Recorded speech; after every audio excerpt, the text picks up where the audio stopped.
તો સાંસદ સભ્ય ગેનીબેન ઠાકોર દ્વારા ડોક્ટર બાબા સાહેબ આંબેડકર વિશે વિસ્તૃત માહિતી આપવામાં આવી તો બહેનો તેમજ માતાઓને સમજણ આપવામાં આવી હતી। તે સાંસદ ગેનીબેન ઠાકોરે ડોક્ટર બાબા સાહેબ આંબેડકરને યાદ કર્યા હતા અને ડોક્ટર બાબા સાહેબના જીવન ચરિત્ર વિશે સમજાવતા તેમના સૂત્ર સંગઠિત બનો, શિક્ષિત બનો અને સંઘર્ષ કરો બાબતે વિસ્તૃત માહિતી આપી હતી।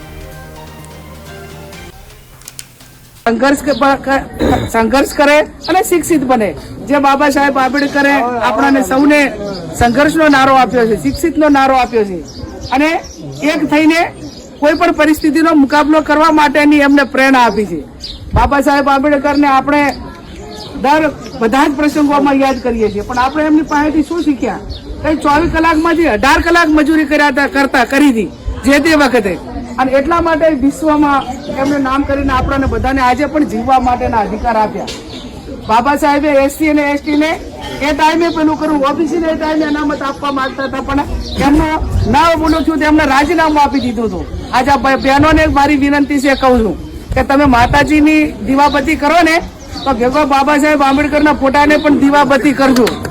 સમજે, આ ભારતીય નારીને કોઈ જીવવા માટેનો માનભેર કોઈ જીવવા માટેનો અધિકાર આપ્યો હોય તો બાબા સાહેબ આંબેડકરે આપ્યો છે। ચાહે સંપત્તિમાં ભાગીદારી હોય, ચાહે દૂધપીતી કરવાની પ્રથા બંધ, અનેક જે ખોટા કાયદાઓ હતા એ તમામ નાબૂદી કરીને મહિલાને સંવરણી કરીને એને તમામ અધિકારો ભારતે સર્વધર્મ તમામ ધર્મની નારીઓને ભારતની અંદર જીવવા માટેનો જો કોઈ અધિકારો અને કાયદાઓ આપ્યા હોય તો એ બાબા સાહેબ આંબેડકરે આપ્યા હતા।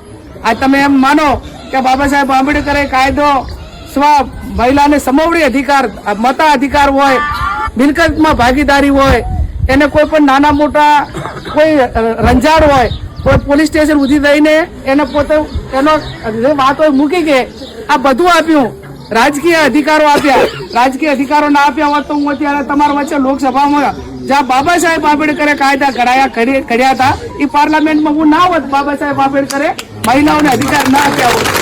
અને જે આપણાને બંધારણ આપ્યું છે, બંધારણનું આપણે જે અમૂલ્ય ધન છે કે જેની કિંમત જ ના આંકી શકાય એટલું અમૂલ્ય આપણને વારસો બાબા સાહેબે આપ્યો છે, એનું જતન થાય। વ્યસનો ઓછા। તમને બધાને બે હાથ જોડીને વિનંતી, આ વડીલો છે એ તો ખૂબ માનભેરને સંઘર્ષ કર્યો છે અને એમને એમની જિંદગી પાર પાડી। હવે નવા રવાનિયાને માથે જવાબદારી આવી છે અને જવાબદારી માથે આવી છે ત્યારે ટેકનોલોજીના માધ્યમથી અનેક બદલીઓ આવે છે, પણ આપણે આપણા પરિવારમાં, આપણા ગામમાં, આપણા સમાજમાં બદલીઓ ના આવે એની જવાબદારી હવે નવા યુવા વર્ગની છે અને એ જવાબદારી પૂરેપૂરી વહન કરી અને આવા સારા કાર્યો થતા હોય સામાજિક, એમાં બધા સહકાર આપો। ફરી મોહનબાના આત્માને ભગવાન શાંતિ આપે, એમના પરિવારને જ્યારે પણ કંઈ નાના મોટી જરૂર હોય ત્યારે અમારા લાયક હોય તો ધ્યાન દોરજો અને સમાજનું પણ કોઈ કામ હોય તો તમારા થકી લોકસભામાં છું, તમારો ખૂબ મોટો હિસ્સો છે અને તમારા બધાનો એક મારા ઉપર ખૂબ મોટો ઉપકાર છે, એટલે હંમેશા ઉપકાર ઉતારવા માટે મારાથી જેટલા થાય એટલા પ્રયત્ન કરી અને નાના મોટું પર્સનલી